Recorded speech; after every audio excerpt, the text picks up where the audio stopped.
जय हिंद दोस्तों, मैं हूं आशीष और आप सबको इंडिया में जान पर स्वागत है। दोस्तों, आप सब जानते हैं पिछले 7-8 दिन से भारत लगातार अमेरिका से रिक्वेस्ट कर रहा था वैक्सीन बनाने के लिए जो रॉ मटेरियल पर अमेरिका ने बैन लगाया हुआ है उसे हटा दे। लेकिन अमेरिका ने साफ तौर पर कह चुका था वो बैन नहीं हटाएगा। लेकिन अमेरिका के इस फैसले को लेकर न सिर्फ भारत में बल्कि अमेरिका में अमेरिकन गवर्नमेंट की काफ़ी क्रिटिसाइज किया गया। आप देखो, चीन जो हमारा दुश्मन है वो दिखाने के लिए ही हो, लेकिन वो आज भारत के साथ है। लेकिन अमेरिका जो भारत को अपना दोस्त बताता है वो मुश्किल घड़ी में ये कह रहा था वो भारत को रॉ मटेरियल सप्लाई नहीं करेगा, जिसके चलते भारत ज़्यादा मात्रा में वैक्सीन ना बना पाए। लेकिन जब दबाव बढ़ा और कल अजीत डोभाल ने अमेरिका की एनएसए के साथ बातचीत की, तब देर रात ये न्यूज आया अमेरिका ने भारत को रॉ मटेरियल प्रोवाइड करेगा। आज मैं इस वीडियो में डिटेल्स में बताऊंगा वो कारण क्या थे जिसके चलते अमेरिका भारत को रॉ मटेरियल देने के लिए राजी नहीं था। कैसे हमारा एनएसए अजीत डोभाल जी ने अमेरिका की बड़े साजिश को नाकाम कर दिया और जो बाइडेन और कमला हैरिस को लाइन पे ले आए। दोस्तों, अब मैं वीडियो में आगे जाने से पहले आपको कुछ फैक्ट बता रहा हूँ। इसके साथ मीडिया रिपोर्ट के मुताबिक अमेरिका दुनिया का इकलौता देश है जो अपनी जनसंख्या का 3 से 4 गुना वैक्सीन का ऑर्डर दिया है। अब दुनिया में जितने वैक्सीन बन चुका है उसमें से 23% अमेरिका के पास है। लेकिन अमेरिका का जनसंख्या पूरी दुनिया का 4.3% है। चाइना की बात करें तो वो भी लगभग 22% दुनिया का वैक्सीन को स्टॉक में रखा है, लेकिन उसका पॉपुलेशन 18% है। इंडिया की बात करें तो इंडिया पूरा वैक्सीन का 14% स्टॉक अपने पास रखा है, लेकिन पॉपुलेशन भी वही 18% के आसपास है। और अब पूरी दुनिया का 50% वैक्सीन दुनिया के सिर्फ 16% लोगों के पास है। इसके साथ सबसे हैरान करने वाली बात यह है, दुनिया में लगभग 92 जो गरीब कंट्री है वो अपने जनसंख्या के 60% लोगों को 3 साल बाद भी वैक्सीन नहीं दे पाएंगे। इसलिए भारत का प्लान था 2022 के आखिर तक लगभग 1 बिलियन वैक्सीन बनाने का, ताकि ना सिर्फ भारत के लोगों को वैक्सीन लग सके बल्कि भारत के बाहर जो गरीब देश है उनके लोगों को भी वैक्सीन भारत दे सके। लेकिन दोस्तों, ऐसा होने से पहले ही अमेरिका ने भारत को रॉ मटेरियल देना बंद कर दिया था। दोस्तों, इसके पीछे 2-3 बड़े कारण था। पहला कारण था अमेरिका जानबूझकर भारत में ट्रम्प जैसा इफेक्ट करना चाहता था। मतलब चुनाव से पहले जो हालत ट्रम्प का हुआ था वो चीज़ मोदी जी के साथ करना चाहता था। दूसरा बड़ा कारण था अमेरिका चाहता था भारत में कोरोना केस बढ़े ताकि भारत अमेरिकन वैक्सीन को लेने के लिए मजबूर हो। तीसरा कारण था अमेरिका नहीं चाहता था भारत बाकी देशों को फ्री में या फिर कम दाम में वैक्सीन दे या फिर रशिया की वैक्सीन को भारत में ही बनाए। अब मैं आगे ये सारे पॉइंट को डिटेल्स में आपको समझाता हूँ और साथ में ये भी जानते हैं कैसे अजीत डोभाल जी या फिर हमारा सरकार अमेरिका की चाल को नष्ट कर दिया। दोस्तों, खुद अमेरिका चाहता था भारत में कोरोना केस बढ़े। देखिए, रिपोर्ट के मुताबिक जो लोग कोरोना की 2 वैक्सीन ले चुके हैं उनमें दोबारा कोरोना होने की चांस सिर्फ 0.4% है। देखिए, आप लॉकडाउन लगा के या फिर कोई और उपाय से कोरोना को नहीं रोक सकते हो। आप देखो, पिछले साल 3-4 महीने लॉकडाउन करने के बाद सितंबर में जाके कोरोना केस 1 लाख तक पहुंचा। लेकिन आप कितने दिन तक देश को लॉकडाउन में रख सकते हो? ज़्यादा लॉकडाउन करोगे तो देश की इकोनॉमी तो बर्बाद होगा ही। जितने लोग कोरोना में नहीं मरेंगे उतने लोग भूखे प्यासे मर जाएंगे। क्योंकि आप सब जानते हैं हमारे देश में 30-40 करोड़ के करीब लोग ऐसे हैं जो डेली मजदूरी करके पैसा कमाते हैं। अगर आप इतने दिनों तक देश को बंद रखोगे तो आप सोचो कितने लोगों की जिंदगी पर बुरा असर पड़ेगा। इसलिए सरकार पिछले 3-4 महीने से सब कुछ खोल दिया था और आप देखो नतीजा क्या हुआ। और आज केस दिन में 3 लाख के ऊपर पहुंच गया है और आगे 10-15 दिन के बाद ये केस 5-6 लाख तक भी जा सकता है। देखिए, भारत शुरू में ये कोशिश की थी खुद वैक्सीन बनाकर पूरे 130 करोड़ को लोगों को इंडियन वैक्सीन ही दिया जाए। लेकिन दोस्तों, ये प्रोसेस में काफ़ी टाइम लग सकता था। इसलिए भारत सरकार चाहती थी जितने कम टाइम में ज़्यादा लोगों को वैक्सीन लगाया जाएगा उतने जल्द कोरोना की टेंशन से हमें मुक्ति मिलेगी। इसलिए भारत सरकार बाद में दूसरे इंडियन वैक्सीन हो या फिर दूसरे विदेशी वैक्सीन को भारत में अलाउ करना शुरू कर दिया था। रशिया की स्पुतनिक भी पहला विदेशी वैक्सीन था जो भारत में अलाउ किया गया। हालांकि इसके लिए रशिया की वैक्सीन कैसे ट्रायल से गुजरे हैं। लेकिन अमेरिका भारत को फाइजर वैक्सीन बेचने के लिए कई दिनों से दबाव डाल रहा था। लेकिन भारत सरकार का साफ कहना था अगर फाइजर वैक्सीन को भारत में मंजूरी चाहिए तो उसे ट्रायल फेज में गुजरना पड़ेगा और साथ में कई सारे डाटा को शेयर करना पड़ेगा, जिसे देखकर ये साफ पता लगाया जा सके वैक्सीन में क्या कमी है या फिर क्या अच्छाई है। लेकिन कंपनी का यह दावा था भारत सरकार पहले ऑर्डर दे, बाद में फाइजर कंपनी अपना सारा डाटा भारत के साथ शेयर करेगा। इसके साथ फाइजर कंपनी मंजूरी से पहले भारत में कोई ट्रायल भी नहीं करेगा। इसलिए हमारा सरकार अब तक फाइजर वैक्सीन को मंजूरी नहीं दी थी, क्योंकि बिना सुरक्षा जांच किए मंजूरी देना भारतीय लोगों की जान के साथ खिलवाड़ करना जैसा था। इसके बाद फाइजर कंपनी ने अमेरिकी सरकार को कहा और अमेरिकी सरकार ने भारत पर दबाव डालने के लिए रॉ मटेरियल की सप्लाई ही बंद कर दी, ताकि भारत में ही अगर वैक्सीन ज़्यादा मात्रा में नहीं बन पाएगा तो भारत सरकार मजबूर होकर अमेरिका की वैक्सीन को मंजूरी देने के लिए राजी हो जाएगा।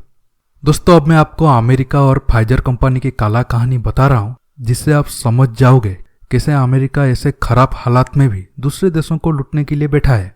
देखिए, फाइजर कंपनी जब लैटिन अमेरिका के देशों को वैक्सीन देने के लिए गया था, तब उसका कंडीशन सुन के आप सिर को दीवार पे मार दोगे।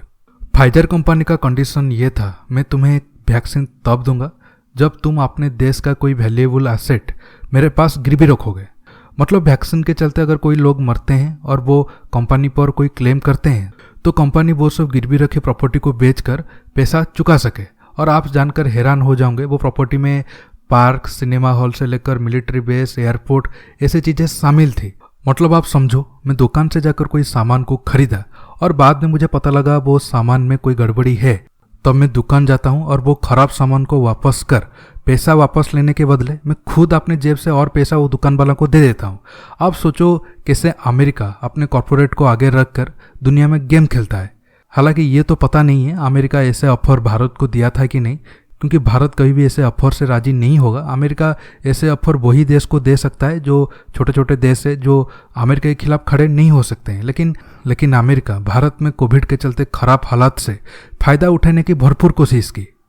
दोस्तों, आप अब हमारा मीडिया को देखो। हमारा मीडिया ही अमेरिका के काम को सबसे आसान कर रहा है। मीडिया कोविड की स्थिति को लेकर ऐसा नेगेटिव रिपोर्टिंग कर रहा है जिसे देखकर आपको लगेगा आपको कोरोना हुआ तो आपकी मौत सुनिश्चित है। देखिए, ऐसे नेगेटिव रिपोर्टिंग के कारण ही देश में पैनिक वाला स्थिति बनता है और देश में जितना लोग घबराएंगे उतना सरकार के ऊपर दबाव पड़ेगा अमेरिका की वैक्सीन को अलाउ करने के लिए। देखिए, आप सब जानते हैं अमेरिका में कोरोना के चलते ज़्यादा लोगों की मौत हुई है।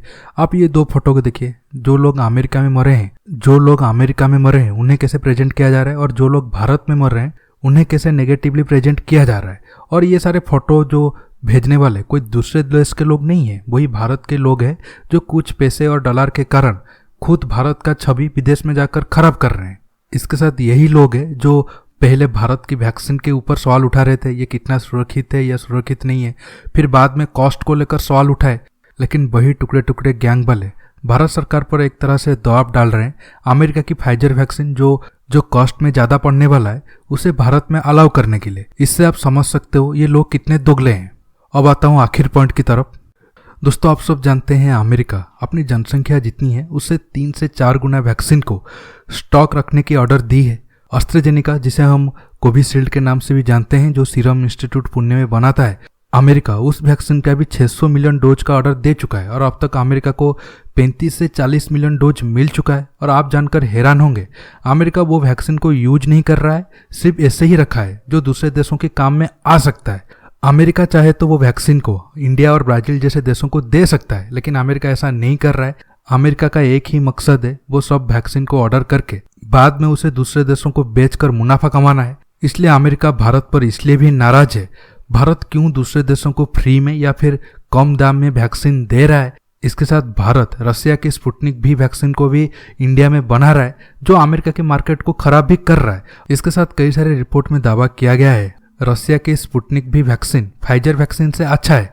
ये सब कारण को देखते हुए अमेरिका भारत को रॉ मटेरियल कई दिनों से नहीं दे रहा था, लेकिन कल जब अजीत डोभाल जी ने अमेरिका के एनएसए को फोन किया तब अमेरिका अचानक भारत को रॉ मटेरियल देने के लिए राजी हो गया है। अब जानते हैं अजीत डोभाल जी ने अमेरिका को ऐसा क्या कहा है या फिर क्या कहा होगा जिसके चलते अमेरिका ने भारत को रॉ मटेरियल सप्लाई करने के लिए तुरंत राजी हो गया। देखिए, अजीत डोभाल जी का अमेरिकी एनएसए के साथ क्या बातचीत हुआ होगा वो तो मीडिया में कभी खुलासा नहीं होगा और होना भी नहीं चाहिए, क्योंकि डिप्लोमेटिक बातें कभी बाहर नहीं आता है। लेकिन भारत साफ तौर पर अमेरिका को चेतावनी दिया होगा, अगर अमेरिका भारत की मुश्किल हालात में खड़ा नहीं होगा तो आगे भारत भी अमेरिका के इंटरेस्ट को नहीं देखेगा। आप आज देखो, आज हम ईरान से सस्ते तेल इसलिए नहीं खरीद रहे हैं क्योंकि ईरान अमेरिका का दुश्मन है। नहीं तो हमें ईरान से कोई ज़्यादा प्रॉब्लम है नहीं। अगर भारत अमेरिका की इंटरेस्ट के चलते ईरान से तेल खरीदना बंद कर सकता है या फिर कोई और दूसरे कदम उठा सकता है, तो अगर अमेरिका भारत के हित के लिए कदम नहीं उठाएगा तो हमें अमेरिका जैसे देश की क्या ज़रूरत है। और दोस्तों ये बात आगे जाकर अमेरिका और भारत के संबंध को खराब कर सकता था। इसके साथ आप देखो दुनिया के सारे देश भारत के साथ खड़े हैं, लेकिन अमेरिका जो भारत को अपना सबसे बड़ा दोस्त समझता है वो ही भारत के इंटरेस्ट के खिलाफ जाकर दुश्मन बन रहा था। इसके साथ अमेरिका के अंदर से ही अमेरिकी गवर्नमेंट पर दबाव पड़ रहा था वो भारत को मुश्किल हालात में मदद करे, क्योंकि भारत भी कभी जरूरत के टाइम पर अमेरिका को हाइड्रोक्सीक्लोरोक्विन दिया था। इसलिए दोस्तों मजबूर होकर जो बाइडेन और कमला हैरिस को भारत के सामने झुकना पड़ा। अब दोस्तों आगे देखना होगा अमेरिका आगे जाकर कितना दिल से भारत का मदद करता है। देखिए दोस्तों, अमेरिका को ये नहीं भूलना चाहिए वो जब जब भारत को दबाने की कोशिश की है, भारत स्ट्रांगली फाइट बैक दिया है। अब देखो अमेरिका चाहता था भारत परमाणु बम नहीं बनाए, लेकिन भारत ने बनाया। बाद में अमेरिका ने भारत को सुपर कंप्यूटर नहीं दी, लेकिन वो भी भारत ने बनाया। अमेरिका ने भारत को क्रायोजेनिक इंजन टेक्नोलॉजी मिलने से भी रोका, लेकिन भारत वो भी बना दिया। ऐसे में अगर भारत को अमेरिका रॉ मटेरियल नहीं भी देता तो भारत को कुछ महीना मुश्किल तो होता, लेकिन बाद में भारत इस मुश्किल का भी सॉल्यूशन ढूंढ लेता। दोस्तों अगर हम ऐसे ही एकजुट रहे, दुनिया का कोई भी ताकत हो हमें झुका नहीं सकेगा। दोस्तों आज के टॉपिक में बस इतना ही। आपको ये वीडियो कैसा लगा नीचे कमेंट बॉक्स में कमेंट करके बताइए। दोस्तों ये वीडियो को ज़्यादा से ज़्यादा लाइक और शेयर करने के साथ साथ आप मेरे चैनल को सब्सक्राइब करना मत भूलिए, और सब्सक्राइब बटन के पास जो बेल आइकन है उसे प्रेस करिए ताकि आगे आप मेरे आने वाले वीडियो को मिस ना कर सके। दोस्तों रहता हूँ, बहुत जल्द एक न्यू टॉपिक के साथ मिलूंगा। नमस्कार, जय हिंद।